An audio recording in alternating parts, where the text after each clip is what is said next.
Et salut à tous, c'est Linko. Alors aujourd'hui on va parler de la fin d'année de mes Myrmecian Nigrosinta.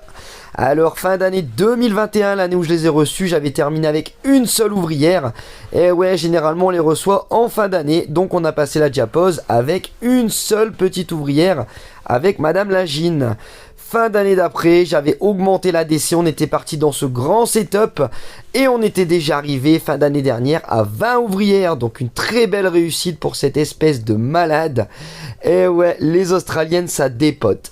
Ici en 2023, nous voilà en fin d'année, on va faire le compte et comme tu peux observer ici, le nid, il est vraiment pas mal. Et là, on parle même pas encore du nid, pardon, on parle de l'ADC. Et on est déjà à au moins 40 ouvrières. Et encore, je te dis 40 parce que là, je viens de faire la vidéo. Mais avant la diapose, c'est-à-dire avant l'ouverture des derniers cocons, je pense qu'on va encore augmenter un petit peu. Ça, on va le voir très vite lorsqu'on va retourner ce setup pour regarder le nid. Alors, magnifique espèce qui a une vision de fou. Regarde ici, à chaque fois que je filme, elles sont toujours là à m'observer. Leur tête qui est très mobile, elles bougent pas leur corps. Tu vois juste la tête qui se déplace pour te regarder. Elles te fixent intensément, c'est vraiment le kiff. Espèce qui pique, qui peut être très agressive. Mais parfois, quand elles sont vraiment light, regarde ici, je les appelle, elles viennent au pied. Elles viennent chercher une petite caresse sur leurs antennes. Et rien de bien méchant, elles sont plutôt apeurées qu'autre chose. Ça, je te le montrerai dans les images juste après. Alors le nid ici, regarde, il est un peu foncé au niveau du substrat. Je viens de le nettoyer, donc il était plutôt humide. J'étais énormément embêté avec les acariens chez cette espèce. Alors acariens détritivores, rien de bien méchant pour elles et leur évolution, mais si j'arrive à exterminer ces petites bébêtes, ce serait magnifique pour 2024. Regarde, on va regarder du côté du nid, on retourne les setups, et là comme tu peux voir, il y a encore du beau monde.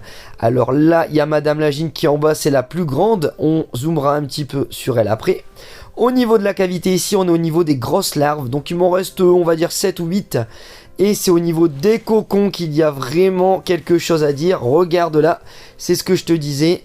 J'ai compté, il doit me rester 15 ou 16 cocons à ouvrir.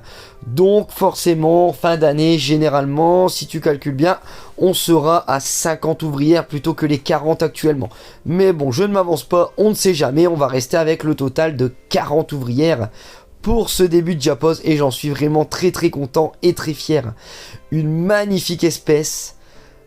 Celle-ci, elle les regarde au-dessus, franchement, elles ont vraiment une élégance, c'est vraiment, je les appelle les Lamborghini, on essaiera après de les prendre en profil, elles sont magnifiques.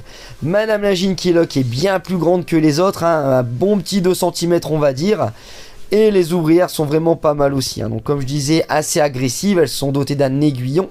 Voilà Madame Lagine ici qui se nettoie le cucu, tout se passe bien chez elle, donc elle arrive, on va lancer la 3e année. Alors mon fournisseur professionnel et pro me dit que certainement elles vont pas durer longtemps. Les Myrmecian ont du mal à tenir plus de 3-4 ans.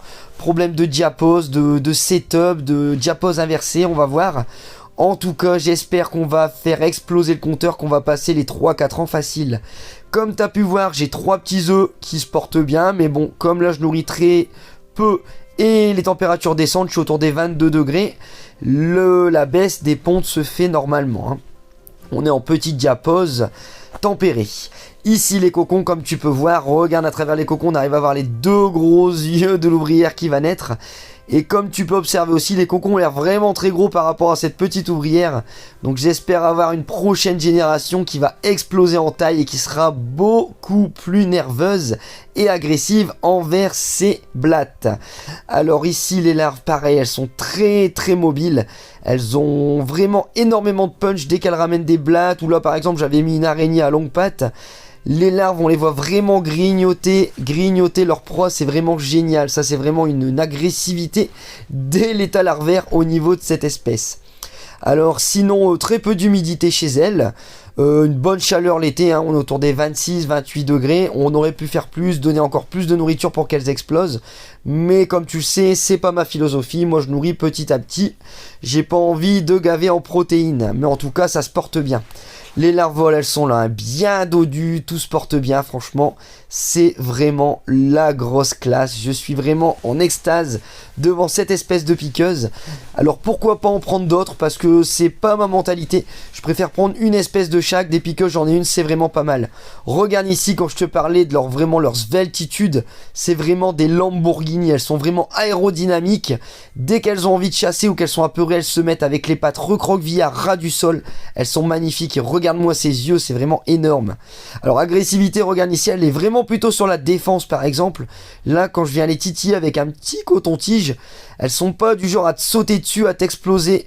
Pareil pour les proies, quand je mets des blattes vivantes, la blatte peut rester au moins une demi-heure avant d'être attaquée. Franchement, c'est un truc de malade. À la fin, soit elle rentre dans le nid, la blatte, et là, elle se fait tartiner. Par contre, là, on rentre pas dans le nid chez les myrmécias tranquillement. Ou soit c'est moi qui dois la rechoper et l'achever pour qu'elle puisse la manger ou la ramener dans le nid. Donc comme tu vois là, il n'y a pas de grosse agressivité. Alors par contre, si on les titille le moment opportun, là tu vas voir, regarde celle-ci, dès qu'elle accroche, voilà, directement c'est l'aiguillon qui est planté en première intention. Là par contre, à ce niveau-là, au niveau de l'agressivité, dès qu'elle tient sa proie, elle la démonte. Voilà, si toi aussi t'adores les Nigrosincta, dis-le en commentaire. Pour le prochain suivi, on part chez qui? Les Gigantiops ou les coupeuses de feuilles? C'est à toi de me proposer. Allez, bisous bisous, abonne-toi.